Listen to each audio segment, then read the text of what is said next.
Hi friends, இன்றைக்கி நம்ம வீட்டில் சூப்பரான புளி சாதம், வத்த குழம்பு சாதம். அதுக்கு வந்து தொட்டுக்கிறதுக்கு இந்த ரிங் பப்பட், அதாவது மோதிர அப்பளம், இதை தான் நான் இப்போ வறுக்க போகிறேன். ஆனால் இதை வந்து எண்ணெயில் போட்டு கொஞ்சம் தள்ளி நின்று போடுங்க, சம்டைம்ஸ் வெடிக்கும் அப்படின்னாங்க. வெடிக்குதா வெடிக்கலையா பார்த்துல வாங்க. இதை பார்த்தீங்களா, இருங்க. இப்படி இருக்கு friends, ring அப்பளமா. O, ஒட்டிடுறாங்க அப்பளத்தை.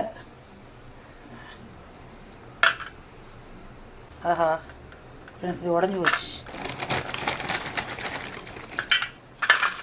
I think அதே அப்பளம்தான், ஷேப்பு மட்டும் ரிங் ஷேப்பில் மாற்றிருக்காங்க.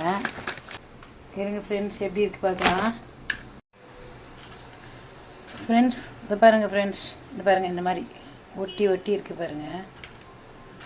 இதுக்கு பேர் ரிங் அப்பளமா. என்ன காயுது. ஸோ நம்ம இன்றைக்கி லஞ்சுக்கு இந்த ரிங் அப்பளத்தை தான் பொரிக்க போகிறோம். ஃப்ரெண்ட்ஸ், எண்ணெய் நல்லா காஞ்சிருச்சு, வாங்க பொரிச்சிடலாம். ஒன்றுன்னா போடலாம்.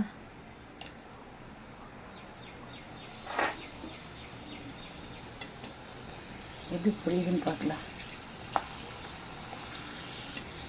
ஆர்டினரி அப்பளம்தாயா? ஆமாம் ஃப்ரெண்ட்ஸ், வித்தியாசமாக இருக்குன்னு நினச்சேன். நம்ம சாதா அப்பளம் ஷேப் மட்டும் மாற்றிருக்கு. என்ன ரொம்ப காஞ்சிருச்சு, செவந்துருச்சு. இருங்க சிம்மில் வச்சுக்கிறேன். ஃப்ரெண்ட்ஸ் போடலாருங்க.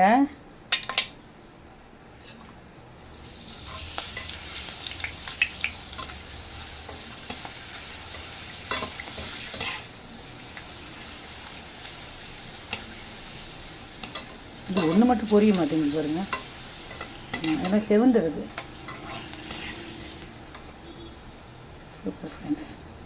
Super friends, ready.